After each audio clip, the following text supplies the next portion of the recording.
Disseminated intravascular coagulation (DIC).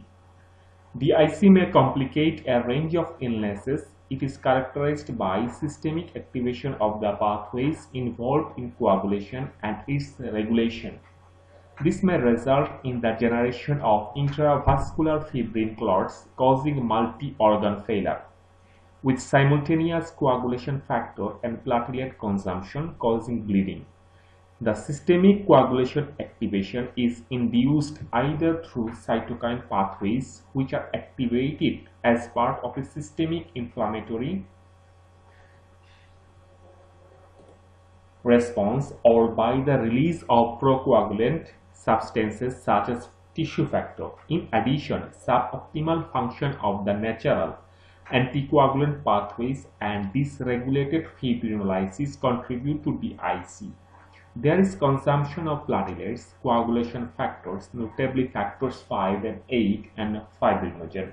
The lysis of fibrin clot results in production of fibrin degradation products, FDPs, including D-dimers. Investigations. DIC should be suspected when any of the conditions listed in box 2368 are met. Measurement of coagulation times, APTT and PT, along with fibrinogen, platelet count, and FDPs helps in the assessment of prognosis and aids clinical decision making with regard to both bleeding and thrombotic complications. Now, management. Therapy is primarily aimed at the underlying cause. These patients will often require intensive care to deal with concomitant issues such as acidosis, dehydration, renal failure, and hypoxia. Blood component therapies such as fresh frozen plasma, cryoprecipitate, and platelets should be given if the patient is bleeding or to cover interventions with a high bleeding risk, but should not be prescribed routinely based on coagulation tests and platelet counts alone. Prophylactic doses of heparin should be given unless there is a clear contraindication.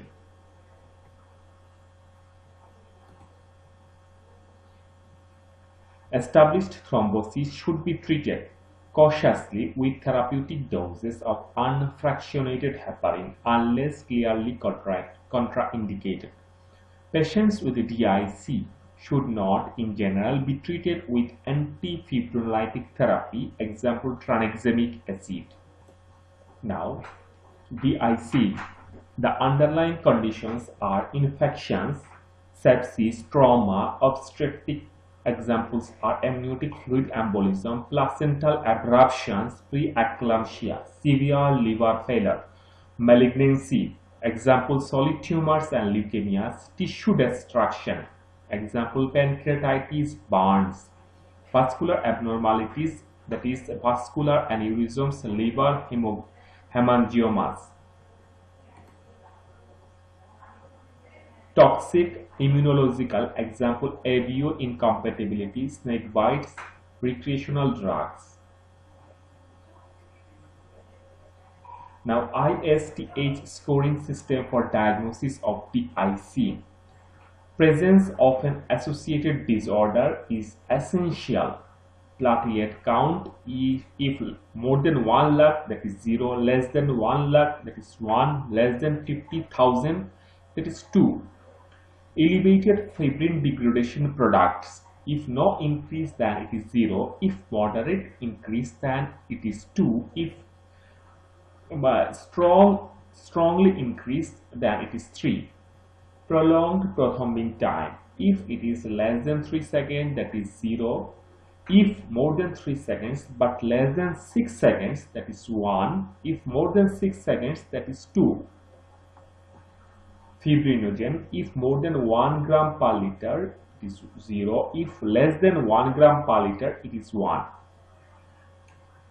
Now total score, if 5 or more than 5 it is compatible with overt DIC. If score is less than 5, repeat monitoring over 1 to 2 days.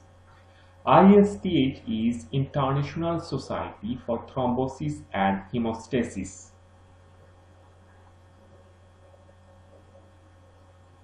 Now, hemostasis and thrombosis in old age.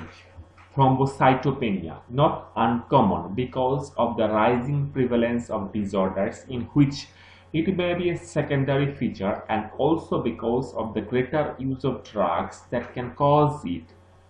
Senile purpura, presumed to be due to an age-associated loss of subcutaneous fat and the collagenous support of small blood vessels, making them more prone to damage from minor trauma.